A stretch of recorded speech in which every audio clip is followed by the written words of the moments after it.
4 shootings in the last 2 weeks in the same part of Pueblo are forcing changes in the way police work to prevent violent crime and prompting a strong warning from the mayor, too. Investigative reporter Sean Rice is live in East Pueblo with the latest tonight. Sean?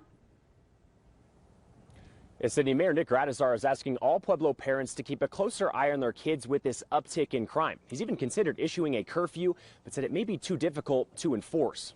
In just 2 short weeks, 2 homicides and 2 shootings on Pueblo's east side have leaders wondering what can be done to stop the uptick in violent crime in that part of town. We all have an obligation as a community to do what we can to stem this violence, and I think that's one of the ways we can do it, is know where our kids are at night and what they're doing. Thus far, from these 4 seemingly unrelated crimes, only 1 person is in custody. Pueblo police arrested 37-year-old Raymond Apodaca Friday for the homicide on East 3rd Street. In response to the violence, the Pueblo Police Department just activated a specialized team to increase police presence on the east side and other high-crime areas. They're doing a bunch of different things, dealing with some of the homeless issues, dealing with some of the extra patrol in some of the other areas like the east side, Bessemer, some other areas of town where we hadn't noticed some different criminal activity taking place. Despite police not publicly naming suspects in the other 3 crimes, Pueblo Mayor Nick Gradisar believes young people having access to guns is a contributing factor,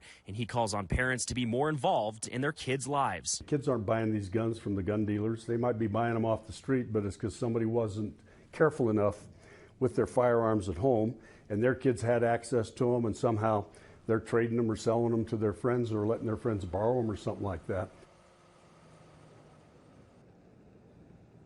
So far this year, Pueblo police are investigating 9 homicides. That's 2 more than we saw this time last year.